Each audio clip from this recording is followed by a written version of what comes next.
Hi friends. As we gather for spiritual practice day by day, I begin in gratitude at the thought of all of us pausing during the day for spiritual practice and realizing the truth of what we have been saying, that the church is not a building. The church is a community, but more than that, it's a community specifically rooted in spiritual practice. I think about that and it fills me with such gratitude. And gratitude especially for those of us who, because of the pandemic, are disciplining ourselves day by day, grounding ourselves in this spiritual practice. At a certain point, I appreciate the fact that this spiritual practice, and for me meditation, runs into a barrier, becomes really difficult. There is an ancient, old Zen saying, sitting long makes one tired. I appreciate that because that's a barrier that many of us may be experiencing. There's a story that I was told about a child wakes up in the morning and has 101 desires. She wants to bake a cake. She wants to check out the animals in the pond. She wants to fly a kite. But out of 101 desires, she chooses one thing. She puts on a cape, runs across the field, climbs that tall tree, and then looks down, counts 1, 2, 3, and jumps. For a moment, she hangs suspended in air and then falls to the ground. I'm keenly interested in what happens in that moment that she's on the ground. Will she give up? Will she think that it's ridiculous? Will she try again?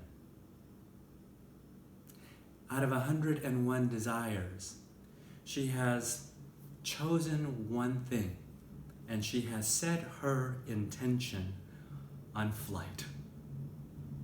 Intention is powerful because intention brings our desires in alignment with our values, with our ends, with our purpose. She decides, however wisely or not, but she decides to intend on flying. And so she climbs a tree, looks down, and that intention is powerful enough to risk jumping, a leap of faith.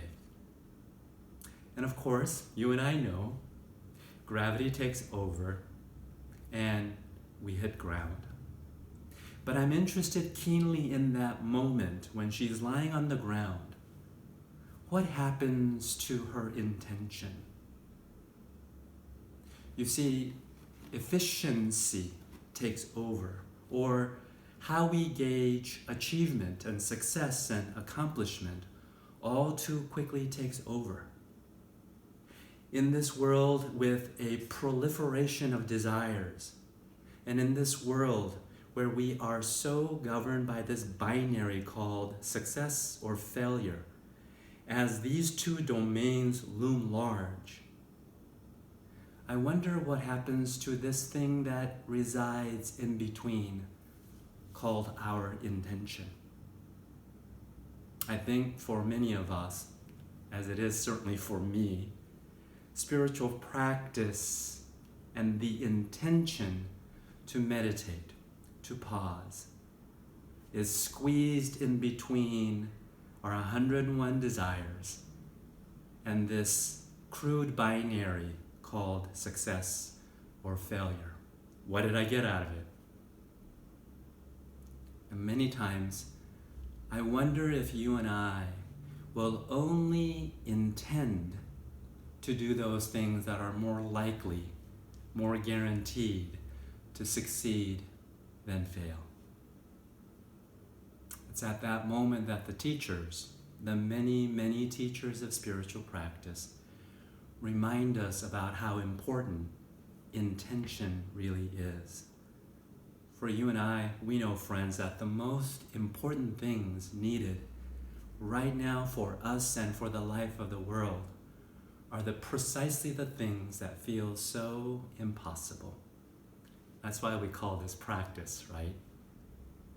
And so as we run into meditating long makes us feel tired, I hope you will stay with the intention to shelter and sustain your intention, to pause, to settle, to sit, to pray, to sing. But that intention of spiritual practice that will eventually make what we feel is impossible the very reality we dream of. And so we practice.